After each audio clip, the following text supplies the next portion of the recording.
King of good times म्हणून ओळखला जाणारा विजय मल्ल्या एकेकाळी ज्या विमानातून फिरायचा ते विमान आता धूळ खात पडलंय। लवकरच त्याचा लिलाव सुद्धा करण्याचे आदेश मुंबई उच्च न्यायालयाने दिलेत। एअरबस A319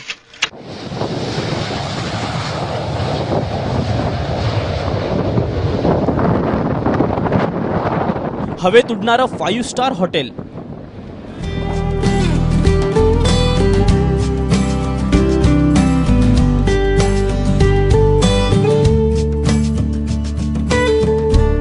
अलिशान शब्दात न मावणाऱ्या सुविधा, पण हवेतलं हे 5 स्टार हॉटेल आहे करबुडव्या विजय मल्ल्याचं।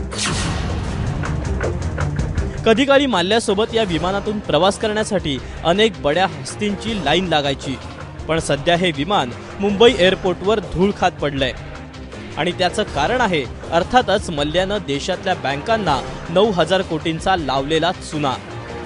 त्यामुळे 15 डिसेंबर पर्यंत या विमानाचा लिलाव करण्याचे आदेश उच्च न्यायालयानं सेवा कर विभागाला दिलेत। याआधी देखील सेवा कर विभागानं मल्ल्याच्या खासगी एअरबसची विक्री करण्याचा निर्णय घेतला होता। या विक्रीतून सरकारला तब्बल 500 कोटींच्या परताव्याची अपेक्षा होती, मात्र लिलावाची प्रक्रिया पूर्ण न झाल्यानं पुन्हा एकदा या विमानाचा लिलाव करण्यात येणार आहे। या विमानातील सुविधा बघून तुमचे डोळे दिपून जातील।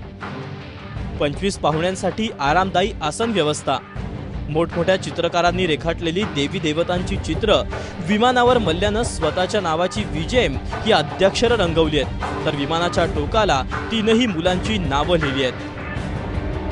मल्ल्याची अलिशान घरं, त्याच्या डोळ्यात भरणाऱ्या 4 चाकी गाड्या, देशातली मालमत्ता आणि कंपन्यांची संपत्ती बघितली तर 9,000 कोटींचं कर्ज फेडणं फार मुश्किल नाही, पण दिवाळखोरी जाहीर करून राजकीय दबाव टाकून पैसे बुडवण्याची जणू रीतच आपल्याकडे रूढ झाली आहे। मल्ल्यानंही तेच करण्याचा प्रयत्न केलाय, पण कोर्टाच्या तट्ट्यामुळे संपत्तीवर टाच येते। फक्त त्याची अंमलबजावणी होते का हा प्रश्न आहे। ब्युरो रिपोर्ट, ABP माझा, मुंबई।